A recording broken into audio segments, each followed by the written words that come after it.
சிவாய நம. திருச்சிற்றம்பலம். சிவசிவ அன்பே சிவம் அறக்கட்டளை சார்பாக அனைத்து அடியார் பெருமக்களையும் வணங்கி வரவேற்கிறேன். இன்று தேதி 3/7/2026. தலைப்பு தாந்திரிக பரிகாரங்கள்.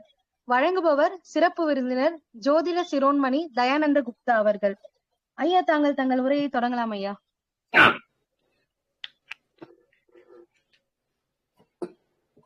மிக்க நன்றி. சிவ பாலகிருஷ்ணன் ஐயா அவர்களுக்கும் இந்த சிவசிவ அன்பே சிவம் என்ற அறக்கட்டளை நடத்தி வரும் திரு சிவ பாலகிருஷ்ணன் ஐயா அவர்களுக்கும் இதில் பயணித்து வரும் எல்லா ஆத்ம நண்பர்களுக்கும் என் அன்பான வணக்கத்தை தெரிவித்துக் கொண்டு இந்த தாந்திரிக பரிகாரங்கள் என்ற தலைப்பை கொடுத்ததற்கு நான் மிக்க நன்றியை சொல்லிக் கொள்கின்றேன். இன்றைய நம்ம கலாச்சாரத்திலேயே சொல்ல போனா ஒரு விஷயத்த உங்களிடம் அதை சொல்லி எப்பயுமே நம்ம இதெல்லாம் பகிர்ந்துட்டு தான் இருக்கிறோம். அதை நான் உங்களுக்கு கொஞ்சம் விவரமா பகிர்ந்துக்கிறதுல நான் ரொம்ப சந்தோஷப்படுறேன். இதுல என்னன்னா முக்கியமா நமக்கு தனவரவு, மன நிம்மதி சம்பந்தமான பாரம்பரியமாக சொல்லப்படும் சில எளிய பரிகாரங்களை உங்ககிட்ட பகிர்ந்துக்கிறேன். இது முழுக்க முழுக்க நம்பிக்கை பேர்ல தான் இருக்குது. இதை வேற எந்தவித எண்ணங்களோ இல்லை, வேற எதுவும் இல்லை. எனக்கு இந்த தியானத்தையும் ஞானத்தையும் போதித்த பிதாமகா பத்ரிஜி அவர்களுக்கும், சொர்ணமாலா பத்ரிஜிகளுக்கும், மகாவதார் பாபாஜி அவர்களுக்கும், சரதானந்த யோகி அவர்களுக்கும், காசிரெட்டி நாயனருக்கும், பிரபஞ்ச சக்தி விஸ்வசக்தி பஞ்சபூதங்களுக்கும், பூர்ணாத்மா சர்வாத்மா அம்சாத்மாக்களுக்கும், ஆசிரியன் மத்சரன் மத்சேத் மாஸ்டர்களுக்கும், மகா காளி பிரத்திங்கரதை வாராகி அம்மனுக்கும் மற்றும் என் பெற்றோர்களுக்கும் வணக்கத்தை கூறிக்கொண்டு இந்த உரையை தொடங்குகிறேன். இன்றைக்கு நம்ம பல விஷயங்கள பல பேர் பல விதமா சொல்லுவாங்க. நமக்கு எளிய பரிகாரம் வேணும். அதே போல நமக்கு இது சக்சஸும் ஆகணும். நம்ம லட்சக்கணக்காவோ ஆயிரக்கணக்காவோ கோடிக்கணக்காவோ கொட்டி நம்ம அந்த சமாச்சாரத்தை நம்ம தீர்த்துக்க முடியறதில்ல. வெளியே சில விஷயங்கள்லாம் சொல்ல முடியும், சிலதெல்லாம் சொல்ல முடியாது. அதை நம்ம எப்படிதான் நம்ம தீர்த்துக்கணுங்கிறதுக்காக ஒரு சில இம்பார்ட்டன்டா நம்ம சொல்ல போறத பரிகாரம் சொல்லலாம். இப்ப ராகு கேதுவால நிறைய கல்யாணங்கள்லாம் தடைப்பட்டு நிக்குது.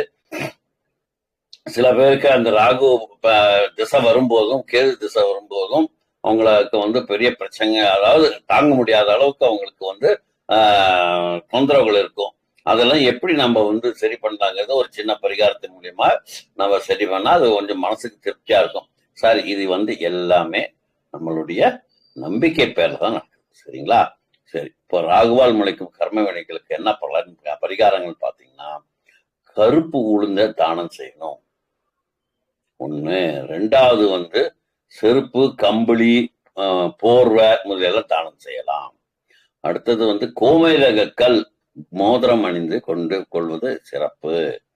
அடுத்தது அருகம்புல் இருக்குது இல்லைங்களா, அது ஒரு சின்னதா ஒரு கைப்பிடி அளவுக்கு கட்டி வீட்டுல வச்சிருந்தா இந்த இந்த எதிர்மறை எண்ணங்கள் வராது. அருகம்புல்லுக்கு அவ்வளவு பெரிய சக்தி இருக்கு. அதை நீங்க வாரத்துக்கு ஒரு முறை நீங்க மாத்திக்கலாம். இந்த பழைய கட்டை தூக்கியும் நம்ம ஒரு கிணத்துலயோ இல்ல ஓடுற தண்ணிலையோ இல்ல இதுக்கோ கொடுத்துட்டு, மீதி பசுக்கோ கொடுத்துட்டு நீங்க இன்னொரு புது அருகம்புல் கட்டை சின்னதா கைப்பிடி அளவுக்கு எடுத்து கட்டி வச்சுக்கலாம். அடுத்தது ராகு காலத்துல துர்கா அம்மனுக்கு போய் விளக்கேற்றி வழிபட்டா இந்த ராகுவோட வரக்கூடிய பெரிய பெரிய தொந்தரவுகள் எல்லாம் பனி போல நீங்கிடும் அப்படின்னு சொல்றாங்க. சரி, அடுத்தது என்னன்னா கேது. கேது என்ன யாரு, அதுல ஏற்படக்கூடிய கர்ம வினைகளுக்கு என்ன நம்ம பரிகாரம் பண்ணணும்னா, இத கீழே ஒரு 5 பாயிண்ட் சொல்றேன், பார்த்துக்கோங்க. கேது விநாயகர் அதிபதி. யாரு? கேதுக்கு அதிபதி விநாயகர். விநாயகரை நம்ம கண்டிப்பா வழிபடணும். அப்புறம் என்னன்னா, ஜீவ சமாதிக்கு போய் விளக்கேற்றி இட்டுட்டு அங்க தியானம் பண்ணணும். முக்கியமா தியானம் பண்ணணும். தியானம் பண்ணும்போது நீங்க அவர்கிட்ட நீங்க பேசலாம். அந்த ஜீவ சமாதி ஆளுங்கிட்ட நீங்க ஐயா, இந்த மாதிரி என்ன இது தவறு செஞ்சிருந்தாலும் என்ன மன்னிச்சுக்கோங்க, யாரு என்ன செஞ்சாங்கன்னு எனக்கு தெரியாது, என்ன அளவுல நான் செய்யல, அதனால என்னுடைய கர்ம வினைகள் தீரணும்னா நீங்க தான் எங்களுக்கு உதவணும்னு சொல்லி அவங்க கிட்ட கேட்டு மன்னிப்பு கேட்டுக்கலாம். அப்புறம் அடுத்தது வைடூரியம் அல்லது யானை முடி கொண்ட மோதிரம் ஒண்ணு அணிந்து கொள்ளலாம். அப்புறம் கொள்ளு தானம் பண்ணலாங்க. அடுத்து வீட்டுல தர்பப்புல் வச்சுக்கிறது நல்லது. இந்த எப்படி எனக்கு ராகுல இருக்கு அப்படின்னா, ராகு கேது தோட்டம் இருக்கு அப்படின்னா, ஜாதகத்தை எடுத்துக்கோங்க. 12 கட்டம் இருக்கும். லக்கணம் எடுத்துக்கோங்க. லக்கணம் எழுதியிருப்பாங்க, இல்லைன்னா லான்னு போட்டிருப்பாங்க, இல்லைன்னா ஒரு கோடு போட்டிருப்பாங்க. அந்த கட்டத்துக்குள்ள வர ஒரு சின்ன கார்னர்ல ஒரு கோடு போட்டிருப்பாங்க. அப்படின்னு தான் லக்கணம் அப்படின்னு பேரு. அந்த லக்கணத்துக்கு 1 2 லக்கணம் இருந்தால் 1, லக்கணத்திலிருந்து என்ன எண்ணிக்கலாம் 1 அப்படின்னா லக்கணத்துக்கு 1. அடுத்தது 2, 2ஆம் பாவகம், 2ஆம் பாவகம். அதே மாதிரி 7ஆம் பாவகம், 8ஆம் பாவகம். இந்த 2 4 இடத்துல ராகு கேது இருந்தால் உங்களுக்கு வந்து ராகு கேது தோஷம் என்று பெயர். சரிங்களா? ஆனா இதுல வந்து நமக்கு முக்கியமா இந்த 5 பரிகாரங்கள் ஒவ்வொரு ராகுக்கும் சரி கேதுக்கும் செஞ்சு உங்களுக்கு வந்து நிம்மதி கிடைக்கும். அடுத்தது பணம் கோடி கோடியாக கொட்ட வேணுமா, குவிய வேணுமா, உங்களுக்கு பண வரவு தடை இல்லாமல் வரணுமா, இந்த ஒரு சின்ன எளிய பரிகாரம் செஞ்சிருங்க. எப்படின்னா எப்பயுமே உங்க கையில வந்து வசம்புன்னு தெரியுங்களா? பிள்ளை வளர்ப்பான்னு சொல்லுவாங்க. அது கடையில போய் கேட்டா கொடுத்துருவாங்க. நாட்டு மருந்து கடையில போய் கேட்டீங்கன்னா ஒரு 10 ரூபாய்க்கு வாங்கிக்கலாம். நிறைய கொடுக்குறாங்களா இல்லையா? அட்லீஸ்ட் ஒரு கொம்பாது இருக்கும். அதை கையில வச்சுக்கிட்டா நீங்க எங்க போனாலும் அதை கையில வச்சுக்கோங்க. வெளிப்படையா வெளியில எங்கேயா போகும்போது அதை அப்படியே லைட்டா சூடு பண்ணி அதை கொஞ்சம் அது இது மாதிரி மெழுகு மாதிரி வரும்போது எடுத்து அதை வந்து நெத்தில வச்சுக்கலாம். அது மேல வந்து குங்குமமோ சந்தனமோ வச்சுக்கலாம். அதை வச்சுட்டு நம்ம வெளியே போகும்போது இல்லையா விபூதி கூட வச்சுக்கலாம். ஆணா இருந்தா வச்சுக்கலாம், பெண்ணா இருந்தாலும் இப்போ எல்லாம் வைக்கிறாங்கல்ல, இதுக்கெல்லாம் போயிட்டு வர்றாங்கல்ல, அது என்னது சிவன் தேவார திருப்பதிகம் எல்லாம் பண்ணிட்டு வர்றாங்களா, அவங்க எல்லாமே வச்சுக்கிறாங்க. அதனால எது வேணாலும் வச்சுக்கலாம். அப்படி வந்து செய்யும்போது இந்த பெண்களா இருந்தா குங்குமத்து மேல வச்சு அதை குங்குமத்து மேல வச்சுக்கலாம். சரி, அது வந்து என்ன வசம்ப 27 போயிட்டு எங்க வெளியே போயிட்டு வந்துட்டீங்க, சக்சஸ் ஆச்சு, நல்லதுன்னு சொல்லிட்டு அந்த தேய்ச்ச வசம்பு இருக்கு இல்லைங்க, 27 முறை நம்ம வந்து தலையை சுத்தி எங்கேயாவது வீதி ஓரத்துல போட்டுட வேண்டியது. அப்படியே இந்த மாதிரி வந்து இல்லைன்னா இதை இன்னொரு விஷயம் என்னன்னா, இதை வந்து ஒரு மஞ்சள் துணியில கட்டி இதை ஒரு முடிச்சு மாதிரி போட்டுக்கிட்டு வந்து அதை ஒழுங்க பேக்கெட்டுக்குள்ளார போட்டு வச்சுக்கோங்க. அப்புறம் பெண்களாகி இருந்த பர்ஸ்குள்ளார வச்சுக்கோங்க. உங்களுக்கு தொடர்ந்து பண வரவு வந்துகிட்டே இருக்கும் இல்லையா? குட். அடுத்தது பூட்டு பரிகாரம். இந்த பூட்டு பரிகாரங்கிறது ரொம்ப பழைய பரிகாரம் தான். முதல்லயே கூட நான் சொல்லியிருக்கலாம், இருந்தாலும் இன்னொரு வாட்டி சொல்லிக்கலாம், மறந்து கூட போயிருக்கலாம். அது வந்து வெளியே போய் கடையில ஒரு பூட்டை வாங்கிக்குவாங்க. அந்த பூட்டை நீங்க திறக்க கூடாது. ஒரு கோயில் உங்களுக்கு பிடிச்ச கோயில் போங்க, அந்த பூஜாரி கிட்ட அதாவது அர்ச்சனை செய்ய சொல்லிட்டு அந்த இவருக்கு இருக்காங்களே அவர் பூஜை பண்ற பூஜாரி கிட்ட சொல்லுங்க, ஐயா இது திறக்காதீங்க, இது அப்படியே வச்சுட்டு இருக்குங்க, இந்த இடத்துல கோயில்ல இருக்கட்டும், யாருக்காவது வந்து வேணும் பூட்டு வேணும்னா கொடுத்துருங்க, அப்ப நீங்க தரங்க, அது வரையும் திறக்காதீங்கன்னு சொல்லணும். அது மேல மஞ்சள் குங்குமம் எல்லாம் வச்சு வந்து இது வந்து ஒரு தானம் மாதிரி குடிக்க அப்படின்னு சொல்லிடுங்க. யாருக்கிட்டே அதை காசு வாங்காதீங்க அப்படின்னு சொல்லி அது ஒரு வெத்தலை பாக்கு பழம் எல்லாம் வச்சு தீபதூபம்லாம் காட்டி அது மேல ஒரு 101 ரூபா வச்சு அந்த கோயில்ல கொண்டு போய் கொடுத்தீங்கன்னா அவரு வந்து ஒரு அர்ச்சனை மாதிரி பண்ணிட்டு அதை வந்து கோயில்ல ஒரு இடத்துல வைப்பாரு. அது வந்து வச்சுட்டு 11 நாள் வந்து அதுக்கு வந்து பூஜை பண்ணணும். வச்சுட்டு அதுக்கப்புறம் நீங்க அங்க கோயில கொண்டு போய் வச்சுட்டீங்கன்னா அந்த கோயில்ல உங்களுக்கு எந்தவித எதிர்மறை எண்ணங்களும் வராம போயிடும். யாராவது கேட்டாங்கன்னா அவங்களுக்கு வந்து இந்த பூட்டை கொடுத்துருங்கன்னு சொல்லிடுங்க. அந்த 11ஆவது நாள் என்னைக்கு முடியணுங்கிறத வந்து திங்கக்கிழமையோ வெள்ளிக்கிழமையோ அல்லது ஞாயிற்றுக்கிழமையோ இருக்கிற மாதிரி பார்த்துக்கிட்டீங்கன்னா போதும். இந்த கிழமையில அது 11ஆவது நாள் முடியணும். அப்படி ஆரம்பிச்சு அது முடிச்சுன்னா உங்களுக்கு வந்து சிறப்பாக இருக்கும். அடுத்தது நம்ம பார்க்கக்கூடியது என்னன்னா வந்து நிலம் வந்து விற்கல இல்லையா? சில பேரு காசு இருக்குது, காசு கையில் அடிச்சிட்டு இருந்தா அதே மாதிரிதான் இருக்கும். நம்ம தங்கம் வாங்கினாலும் பாதுகாப்பு இல்லை.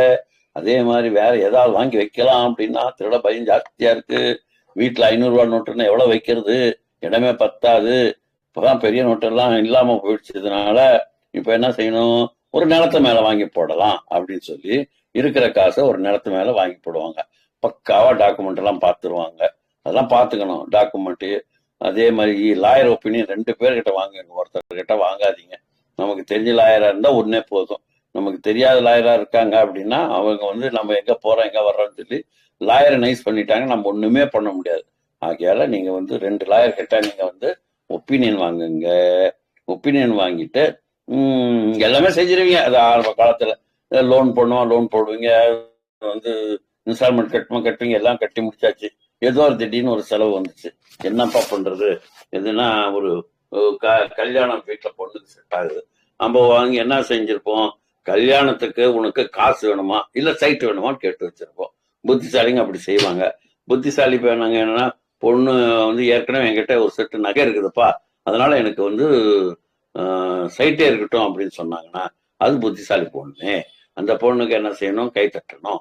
அப்போ என்ன செய்யணும், அந்த பொண்ணுக்கு அதை வந்து நாங்க சைட்டை கொடுத்துருவோம்.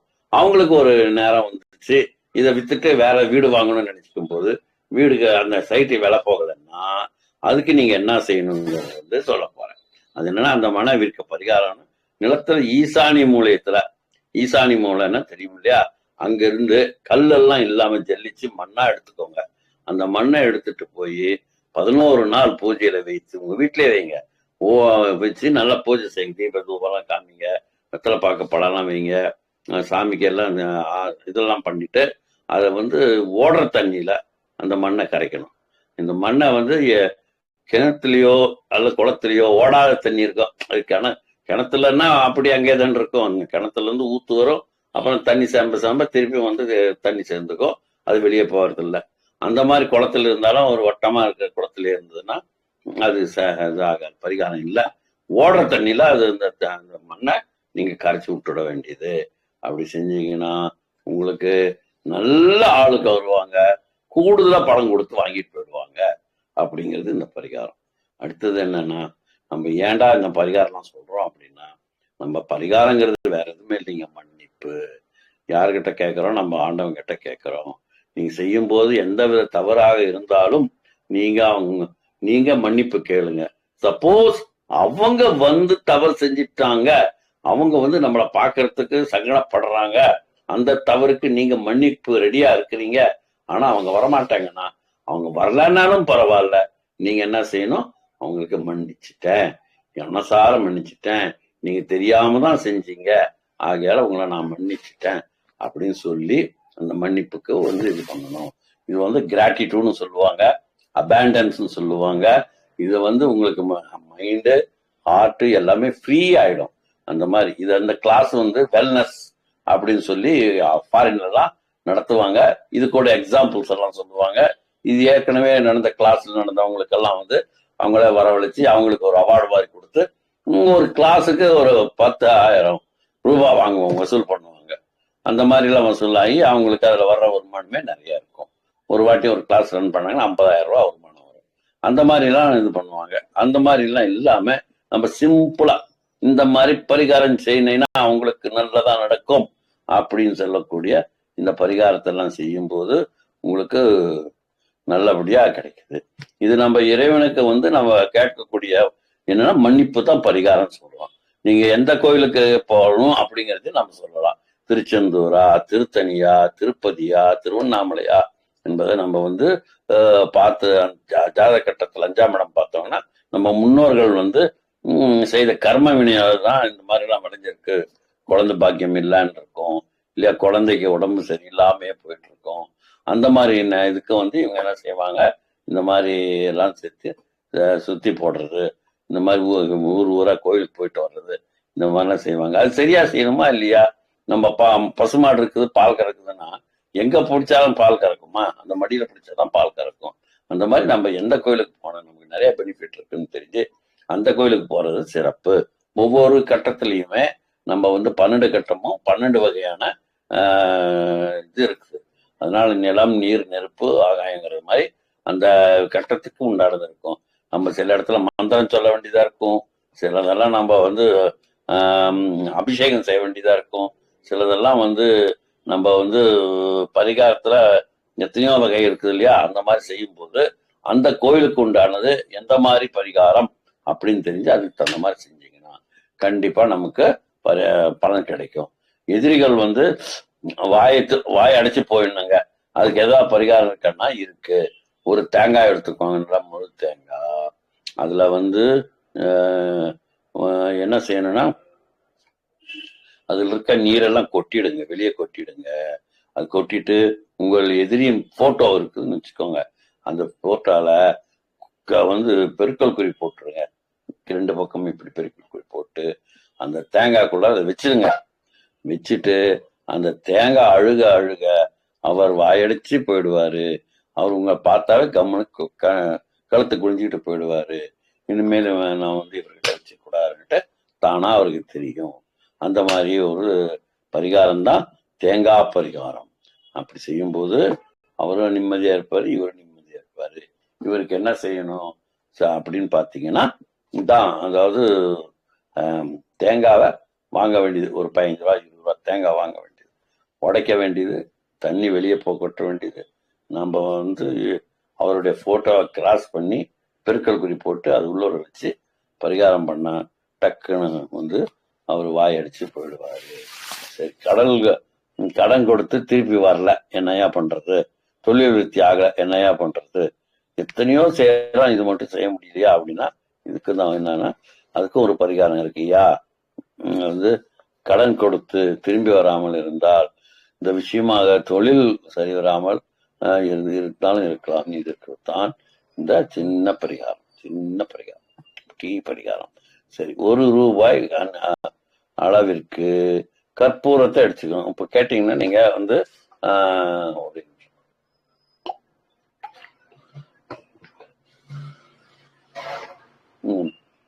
கற்பூரம் இருக்கும், அதுல வந்து கட்டி கற்பூரம்னு சொல்லுவாங்க. அத வந்து மிளகா வத்தல் இருக்கு இல்லைங்களா, அதுல இருக்கிற விதை 6 விதை எடுத்துக்கோங்க. அது 6 விதை, மிளகா எல்லாம் அப்படி இருக்கட்டும், 6 அந்த இருக்க 6 விதையை எடுத்துக்கோங்க. அப்புறம் மிளகு 6 மிளகு எடுத்துக்கோங்க. அதை வச்சு கற்பூரத்துல எழுதுங்க.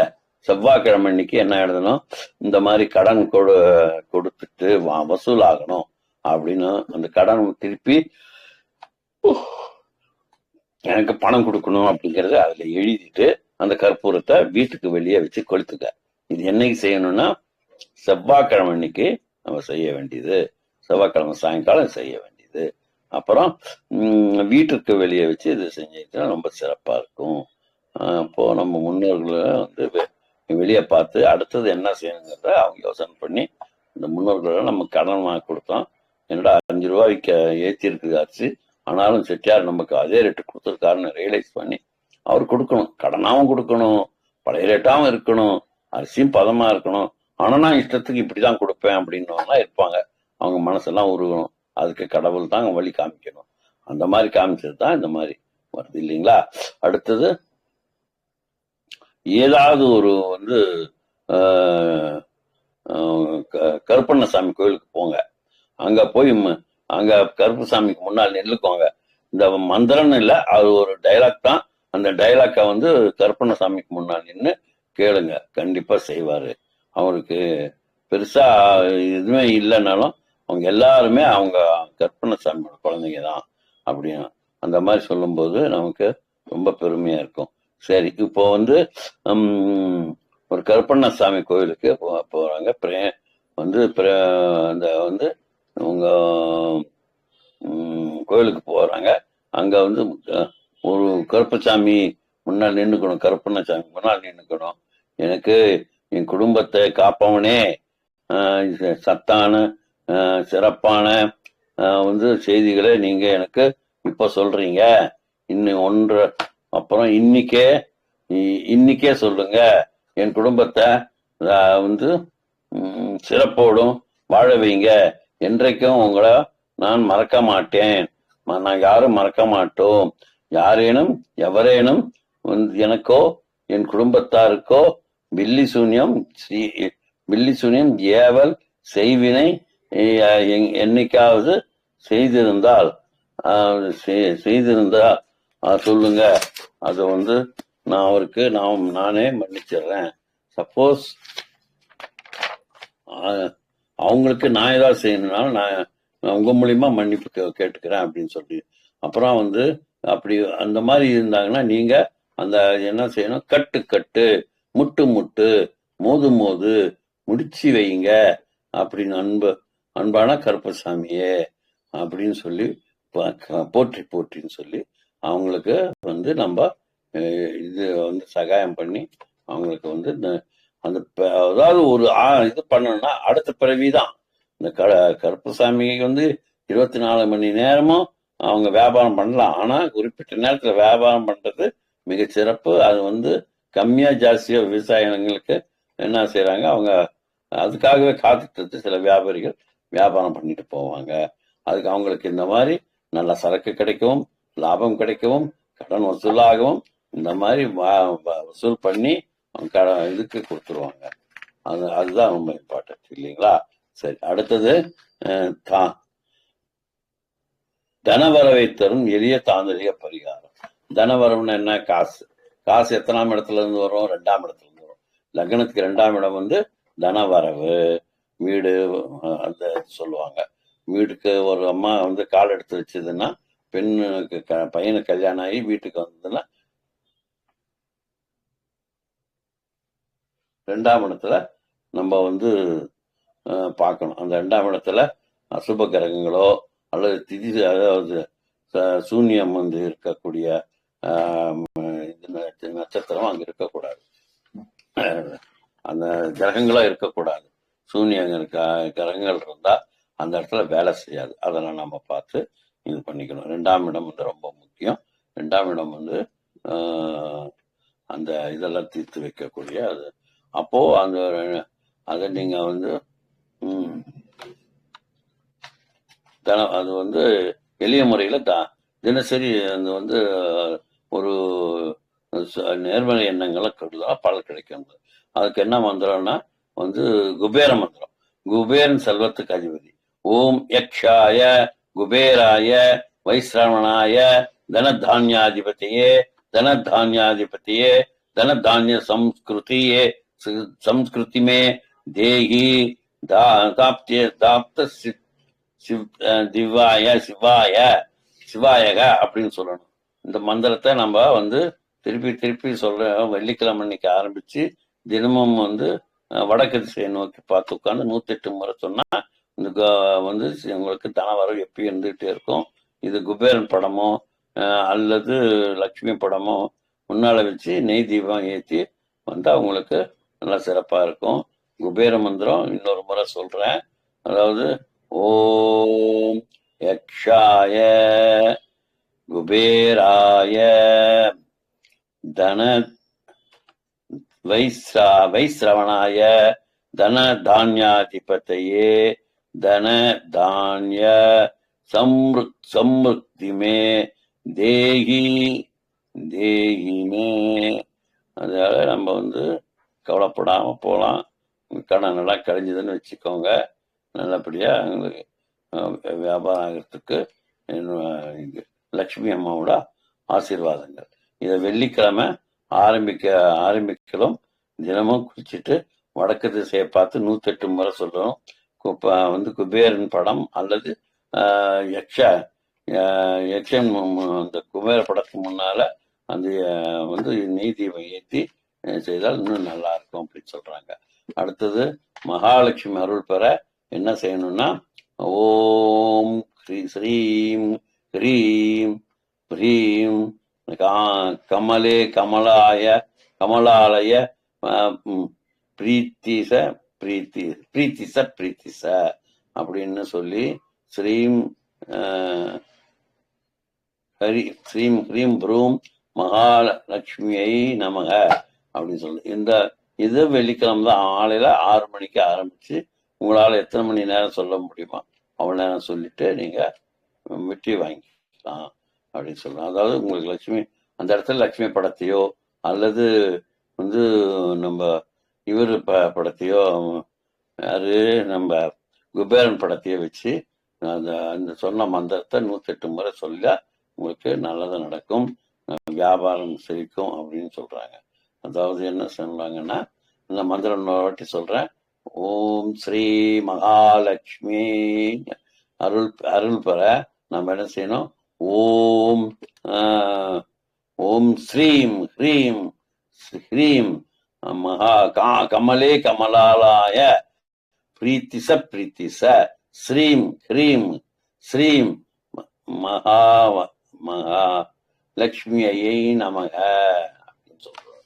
சரிங்களா? அடுத்தது வந்து கல் உப்பு பரிகாரம். கல்லுப்பு பரிகாரம். இது வாங்க, கல்லுப்பு கேட்டுட்டு போங்க. சரி, வந்து என்ன சொல்றாங்க, வெள்ளிக்கிழமை மாலையில வெள்ளிக்கிழமை மாலையில 6 to 7 மணிக்கு விளக்கேற்றி லட்சுமி படத்தை வச்சு 108 முறை சொல்லணும் அப்படி சொல்றது. இது இந்த மாதிரி மேல சொன்ன அந்த பரிகாரத்துக்கு சரியாயிடும். சரி, அடுத்தது என்னன்னா, அடுத்தது வந்து பச்சை கற்பூரம் பிளஸ் ஏலக்காய். இது வந்து நான் பரிகாரம் என்னன்னா, வெள்ளிக்கிழமை ஒரு மண் சட்டியில துவரம் பருப்பு கரிநாள், ஊதுபத்தி 5, கற்பூரம் ஒரு 2 கற்பூரம் 2 துண்டு 5 to 6, அப்புறம் வந்து ₹1 காயின் வச்சு முடிச்சு வச்சிட வேண்டியது. அப்புறம் ஒரு வாழைத்தண்டு, மதியழகனோட அப்பா, மதியழகன் அப்பா மூக்குல இருக்க மயிரை பிடிக்கிட்டு பரிகாரம் வந்து செய்யறது ஒரு பரிகாரம் இருக்கு. அதை முடிச்சு வச்சுட்டு அந்த 20 அப்புறம் அந்த இது செய்யணும். 108 முறை சொல்லும்போது நல்லபடியா அந்த வந்து மனசுல நல்ல எண்ணங்கள் உற்பத்தியாகி அவங்க சந்தோஷமா அவங்க வந்து பரிகாரம் செஞ்சுட்டு போவாங்க. அடுத்தது இது வெள்ளிக்கிழமை மாலையில 6 to 7 மணிக்கு ஆரம்பிக்கணும். ஆமா. அடுத்தது வந்து பச்சை கற்பூரம் பிளஸ் ஏலக்காய் பரிகாரம். பச்சை கற்பூரம் பிளஸ் ஏலக்காய் பரிகாரம். வெள்ளிக்கிழமைக்கு ஒரு மஞ்சள் துணி எடுத்துக்கிட்டு அது நல்லா தூள் படிக்கும். பச்சை கற்பூரம் அப்புறம் வந்து 2 துண்டு, அப்புறம் பச்சை கற்பூரம் 2 துண்டு, அப்புறம் 5 to 7